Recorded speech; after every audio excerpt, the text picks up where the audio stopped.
somebody you've been interacting with who you're like, are you an AI? You're just like, are you like a real person with feelings, or are you just like a robot? Somebody who feels emotionally detached, and maybe you are kind of like that too, is what I'm hearing in some capacity. It's almost like you're seeing some really exacerbated, like negative version of yourself mirrored through this person. But it's almost, I feel like maybe in other relationships in the past, like in romance or also in friends, you've been like overwhelmed by people's demands, or you've kept your distance because sort of like out of self-protection or whatever.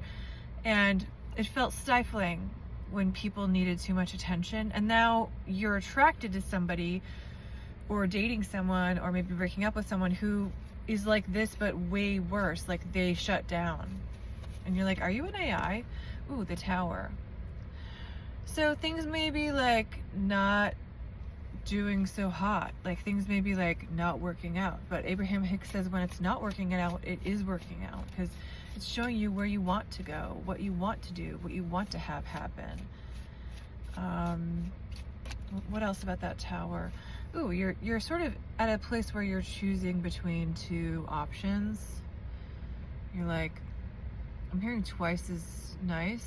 I don't know what that's from. There may be something that you're like, I can redo this and revamp it. It may be this relationship with this person, or maybe you're like looking at this person and another life path, another relationship, another journey without them, what that would be like. So you're definitely at a threshold, but the Tower, it still isn't very clear. So I just want to get another card. Ooh.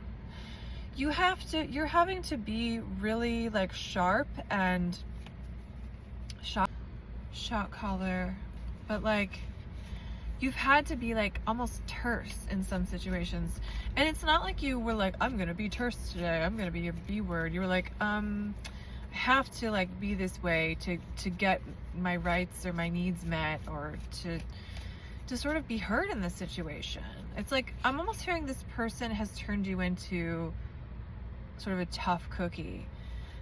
And I get that like you're sort of hasty in thinking that, or you're rushing ahead without like a plan maybe, but you're thinking that like things aren't gonna get better from here. But just slow down, slow your roll is what I'm hearing from Spirit. Like this too shall pass, and you can't see what's ahead. You can't see that actually this person, you can't see also what's behind, that this person has been dishonest in some ways, in maybe multiple ways, maybe in the past 7 months.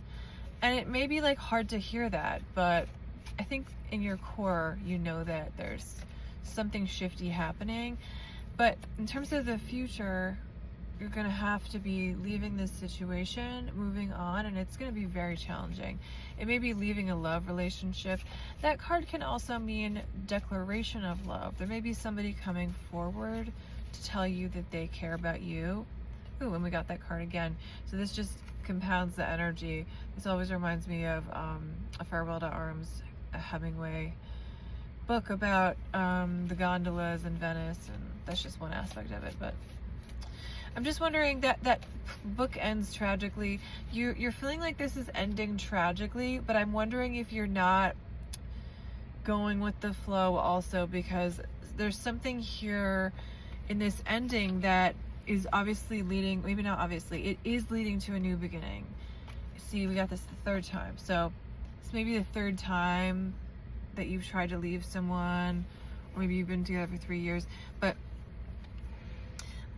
it's like leaving brings inner contentment and inner joy and maybe creativity. And the King of Cups can be a person. There may be like an upcoming person who is ruled by their heart, not by logic. And let's just get a little more energy here. What does the viewer need to know? This is a death for you, but this card is about renewal. Actually, it's about being reborn. It's about something positive happening. I like to link it to Scorpio, which is about the life, death, rebirth cycle. just wondering if you have been reading about karma, or I heard that song, the Taylor Swift Karma song, so I'm just feeling like the word karma is coming up. There's something about like you feel like you deserve, you're like, does God just want me to be unhappy and alone? But just easy does it is the Temperance card. Just take care of yourself, you know, try to focus on one day at a time is what I'm hearing. That's how we get over any grieving process. Ooh, Temperance again. Slow and steady wins the race, but also, you know, day by day is what I'm hearing. I'm hearing the Godspell song. I don't know if you've ever seen that musical. Day by day, day by day, day by day. Oh, sweet Lord, these things I pray, to see me more clearly, love thee more dearly, follow thee more nearly, day by day. I was really into theater growing up. That was a good play that I saw.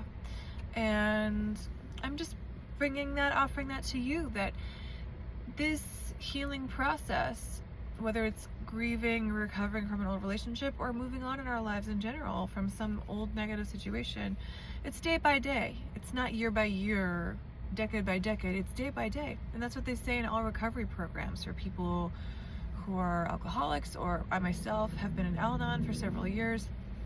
It's day by day, one day at a time, because we can't do more than that. Yeah.